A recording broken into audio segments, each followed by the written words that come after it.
अस्सलाम वालेकुम। स्वागत करते हैं, वेलकम शुभमदीन आप सब लोगों को हमारे चैनल फार्म एक्टर्स में। उम्मीद करते हैं सब बड़े होंगे, खुश होंगे, अच्छे मूड में होंगे। मैं बिल्कुल कुदरत सैलाब खान और आप लोग के लिए लेकर आया है महाकुंभी 2025 महाकुंभ। महाकुंभ ये एक जिस तरह के हमारे यहाँ लोग हज पे जाते हैं, इन लोगों के भी कुछ ऐसे रिलीजियस, आप उसको क्या कह सकते हैं, मेला like Prayagraj complete tour guide, tent city, food, hotel tour, पता नहीं और क्या है। वॉच करेंगे, देखते हैं क्या सीन है। वॉच करने से पहले हमारे चैनल ऑर्डर को जरूर सब्सक्राइब कीजिए। 7 बजे पहले आइकन है उससे भी लाइक जरूर करिए। अगर मैं सोशल साइट फॉलो नहीं किया तो प्लीज फॉलो ऑन इंस्टाग्राम, आप लोग को लिंक डिस्क्रिप्शन में मिल जाएगा, आप लोग चेक कर सकते हैं। Let's start. Okay started. बहुत सारे लोग यहाँ पे इकट्ठे होते हैं। दुनिया का सबसे बड़ा धार्मिक सम्मेलन महाकुंभ 2025 में प्रयागराज की पावन भूमि पर आयोजित होने जा रहा है। इस बार का महाकुंभ भव्य, दिव्य और विशाल होने वाला है। विष्णु पुराण के मुताबिक जब बृहस्पति मेष राशि में और सूर्य मकर राशि में होता है, तब कुंभ मेला प्रयागराज में आयोजित होता है। कुंभ मेला हिंदू धर्म का एक प्रमुख धार्मिक पर्व है जो हर 12 साल में आयोजित किया जाता है। 13 जनवरी 2025 से 26 फरवरी 2025 तक प्रयागराज में होगा। इस भव्य और दिव्य महाकुंभ में लगभग 40 करोड़ से ज्यादा श्रद्धालुओं के आने की संभावना है। हिंदू मान्यताओं के अनुसार कुंभ में शाही स्नान करने से समस्त पापों का नाश होता है और व्यक्ति को मोक्ष की प्राप्ति होती है। कुंभ के दौरान विशेष रूप से पवित्र नदियों में स्नान करने से आत्मा शुद्ध होती है। शाही स्नान कुंभ मेले की मुख्य विशेषता है। यह स्नान साधु संत, महात्मा, अन्य तीर्थ यात्रियों के लिए एक विशेष अवसर होता है। कुंभ मेले के शाही स्नान को पुण्य स्नान भी माना जाता है, क्योंकि इसे करने से व्यक्ति को पुण्य की प्राप्ति होती है। यह एक प्रकार का भक्ति और समर्पण है, जहां व्यक्ति अपने जीवन के सभी दुख और कठिनाइयों को भगवान के चरणों में समर्पित करता है और आशीर्वाद प्राप्त करने का प्रयास करता है। कुंभ मेले का शाही स्नान न केवल एक धार्मिक अनुष्ठान है, बल्कि यह भारतीय संस्कृति, परंपरा और आस्था का एक सुंदर उदाहरण है। प्रयागराज में लगने वाले महाकुंभ का महत्व सबसे ज्यादा इसीलिए है क्योंकि प्रयागराज सबसे प्राचीन शहरों में से एक है और यहाँ विशेष रूप से 3 नदियों का त्रिवेणी संगम है। माँ गंगा, यमुना और अदृश्य माँ सरस्वती के संगम यानी मिलन बिंदु को त्रिवेणी संगम के नाम से जाना जाता है और इसी पवित्र त्रिवेणी संगम पर स्थित होने की वजह से इस स्थान को प्रयागराज कहा जाता है। पौराणिक ग्रंथों के अनुसार प्रयागराज तीर्थराज है, यानी सभी तीर्थों का राजा। प्रयागराज में प्रतिवर्ष माघ मेला, हर 6 वर्ष में अर्ध कुंभ मेला और हर 12 साल में महाकुंभ का आयोजन होता है। तो दोस्तों, अगर आप भी 2025 के महाकुंभ में आना चाहते हैं तो आपको इस वीडियो में महाकुंभ के बारे में संपूर्ण जानकारी मिलेगी। जैसे आप प्रयागराज महाकुंभ 2025 में कैसे आ सकते हैं, महाकुंभ में रहने की और खाने पीने की क्या क्या सुविधा उपलब्ध रहेगी, एकदम सस्ते में आप कहां पर रुक सकते हैं और टेंट बुकिंग कैसे कर सकते हैं। साथ ही महाकुंभ के अलावा प्रयागराज में आप एक दिन में कहां पर घूम सकते हैं, शाही स्नान की तिथियां कौन सी है और महाकुंभ में घूमने का कितना खर्चा आएगा, ऐसी कंप्लीट इन्फॉर्मेशन आपको इस वीडियो में मिलेगी। तो वीडियो को अंत तक जरूर देखिए ताकि आपको महाकुंभ 2025 की सारी जानकारी समझने में आसानी रहे। और इसके साथ ही वीडियो को लाइक और चैनल को भी सब्सक्राइब कर लीजिए, क्योंकि ऐसे ही टूर गाइड वीडियोस और महाकुंभ 2025 से रिलेटेड वीडियोस आपको इस चैनल पर देखने को मिलते रहेंगे।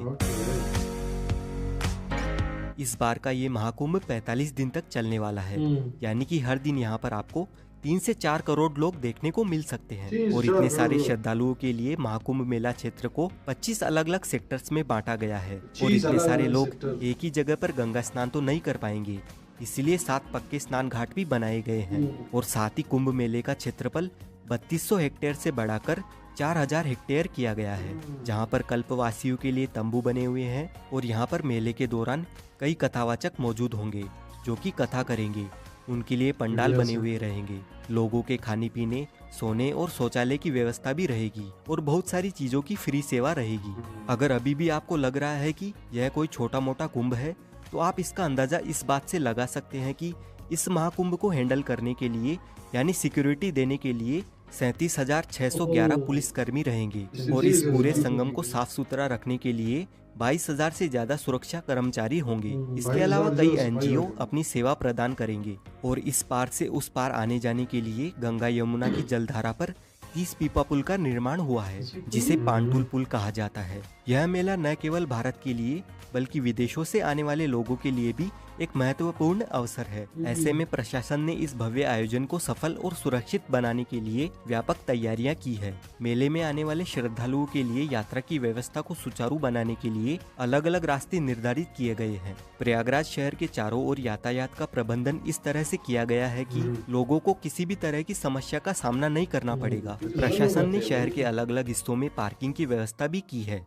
ताकि श्रद्धालु अपनी गाड़ियों को सुरक्षित स्थान पर रख सके। विशेष रूप से पीक डेज यानी शाही स्नान वाले दिनों में जब सबसे ज्यादा भीड़ रहेगी, तब श्रद्धालुओं को केवल 1 से 5 किलोमीटर तक पैदल चलना होगा और बाकी अन्य दिनों में आपको सिर्फ 1 किलोमीटर से ज्यादा पैदल नहीं चलना पड़ेगा। और सिर्फ महाकुंभ में आने वाले लोगों के लिए पूरे देश भर से 3000 से स्पेशल ट्रेन सहित 13000 से ज्यादा ट्रेन चलाई जाएगी और ट्रेन के साथ ही प्रयागराज में 7000 बस भी महाकुंभ के लिए चलेगी। इससे कुंभ में आने जाने के लिए आपको कोई भी समस्या नहीं आएगी।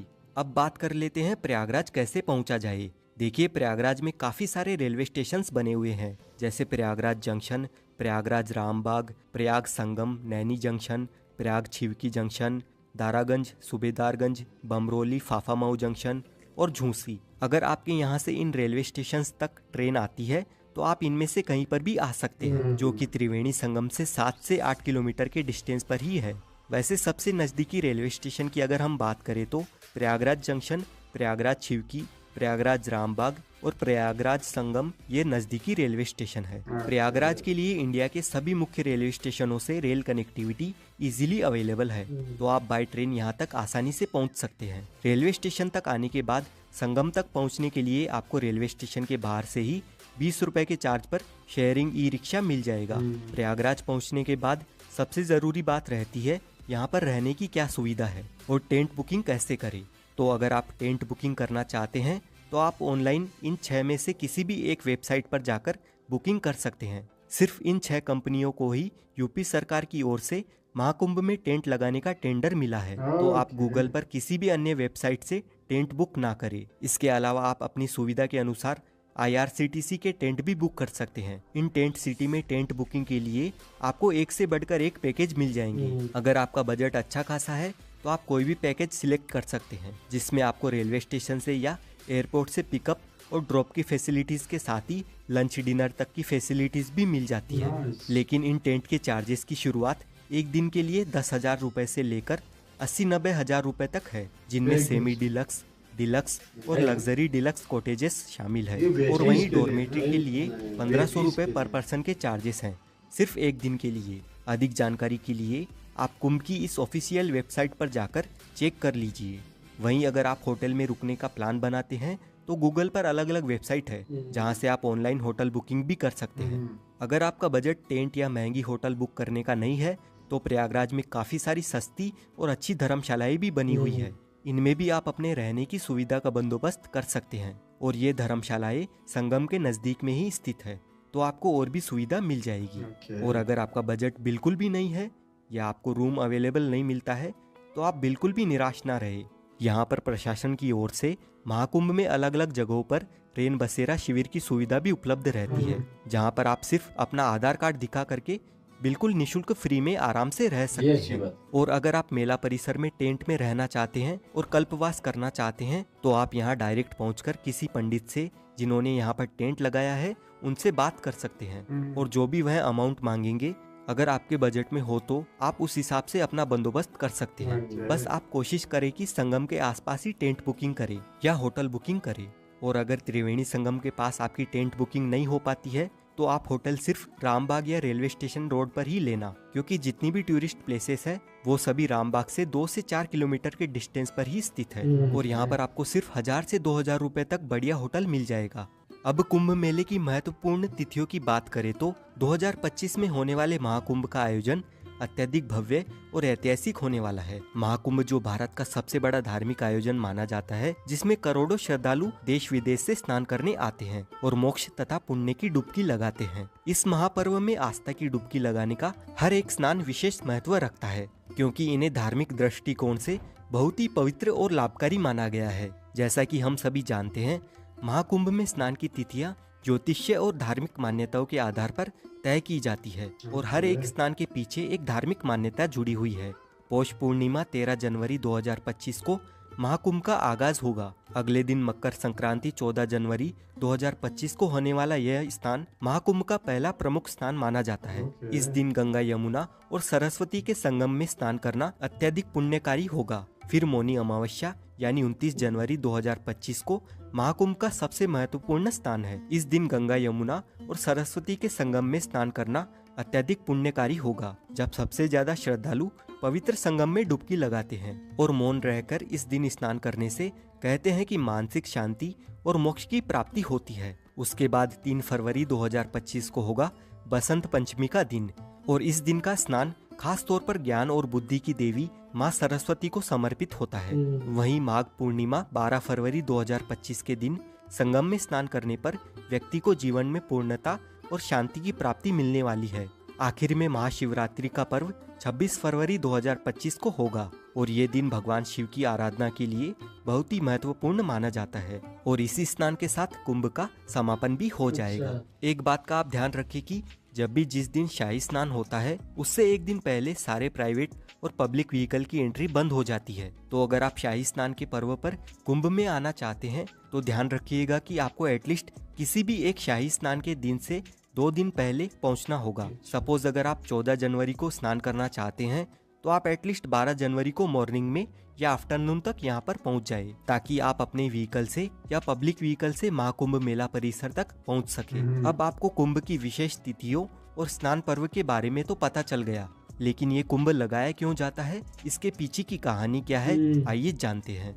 हमारे देश की आबादी इस समय 140 करोड़ है, लेकिन जरा अंदाजा लगाइए कि आज से 200 साल पहले कितने लोग कुंभ में आते थे। साल 1796 के कुंभ मेले में 25 लाख लोगों ने संगम में डुबकी लगाई थी। उस समय इलाहाबाद पर अंग्रेजों का कब्जा था और इस मेले में आई भीड़ को देखने के बाद अंग्रेजों ने प्रयागराज में डुबकी लगाने पर टैक्स लगा दिया था। ईस्ट इंडिया कंपनी के रिकॉर्ड में हमें पता चलता है कि साल 1806 में कंपनी ने हर व्यक्ति पर 1 रुपए का टैक्स लगा दिया था और उस समय 1 रुपए में एक आदमी के पूरे महीने का जीने का खर्चा चल जाता था। पौराणिक कथाओं के अनुसार ऐसा माना जाता है कि ऋषि दुर्वासा ने सभी देवी देवताओं को श्राप दे दिया था। इससे देवताओं की शक्तियाँ चली गयी। देवताओं की कमजोरी का फायदा उठाकर राक्षसों ने स्वर्गलोक पर कब्जा कर लिया। फिर जब ब्रह्मा जी के पास देवताओं ने मदद की गुहार लगाई तो ब्रह्मा जी ने अमृत पान करके अपनी शक्तियों को वापस पाने की सलाह दी, लेकिन यह काम करने में मुश्किल यह थी कि उसे पाने के लिए देवताओं को राक्षसों की मदद लेनी थी। फिर देवताओं ने भी यही किया।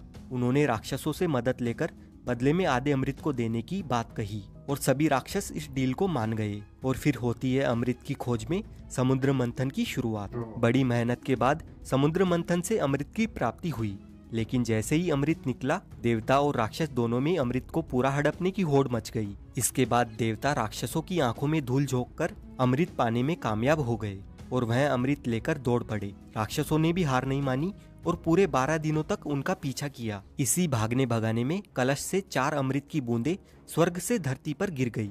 माना जाता है कि यह बूंदें हरिद्वार की गंगा नदी, प्रयागराज में त्रिवेणी संगम, उज्जैन में शिप्रा नदी और नासिक में गोदावरी नदी में गिरी थी। अब ये 4 बूंदें जहाँ जहाँ पर गिरी आज वहीं पर कुंभ मनाया जाता है। और हर 12 साल के अंतराल में कुंभ मनाने के पीछे की कहानी यह है कि पौराणिक ग्रंथों में कहा जाता है कि देवताओं के 12 दिनों का अर्थ है मानव के 12 साल। इसीलिए हर साल 12 और 3 साल के अंतराल पर चारों स्थानों पर कुंभ मेले का आयोजन होता है। और ऐसा कहा जाता है कि एस्ट्रोलॉजिकल कैलकुलेशन के बाद जब कुंभ मेले का समय आता है तो यह नदियां वही अमृत का रूप धारण करती है, जिनमें नहाने से लोगों के सभी पाप हमेशा हमेशा के लिए धुल जाते हैं और उन्हें मुक्ति मिल जाती है। अब हम जानते हैं प्रयागराज की कौन कौन सी जगह घूमने लायक है। सबसे पहले आपको संगम स्नान करना है, जिसके लिए नाव में बैठकर आपको त्रिवेणी संगम तक जाना होता है। त्रिवेणी संगम में आप गंगा नदी और यमुना नदी को मिलते हुए अच्छे से देख सकते हैं, लेकिन सरस्वती नदी अदृश्य है तो वो हमें दिखाई नहीं देती है। संगम में स्नान करने के बाद आप आ जाए इस अकबर के किले में।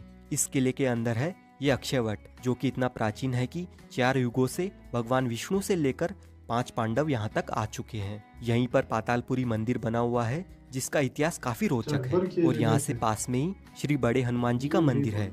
इस मंदिर में हनुमान जी लेटी हुई मुद्रा में अपने भक्तों को दर्शन देते हैं और इस मंदिर का इतिहास भी काफी प्राचीन है। लेटे हुए हनुमान जी के दर्शन करने के बाद यहाँ से 200 मीटर दूर आप आ जाइए आदिशंकर विमान मंडपम मंदिर में। ये मंदिर प्रयागराज का प्रसिद्ध मंदिर है। द्रविड़ संस्कृति में मंडप यानी मंदिर का प्रवेश द्वार होता है जो कि स्तंभों पर टिका होता है। जैसे ये मंदिर 16 खंभों पर टिका हुआ है और मंदिर के ऊपर का गुंबद विमान कहलाता है, इसीलिए इस मंदिर का नाम है आदिशंकर विमान मंडपम। और इस मंदिर में हमें काफी सारे देवी देवताओं के दर्शन मिलते हैं। संगम पर सभी मुख्य प्लेसेस घूमने के बाद आप आ जाइए अलोपी देवी मंदिर में। माँ अलोपी देवी मंदिर 51 शक्तिपीठों में से एक है और यहाँ पर माता सती के दाहिने हाथ का पंजा कटकर गिरा था। यहाँ से अब हम जाएंगे भारद्वाज पार्क और उनके आश्रम में।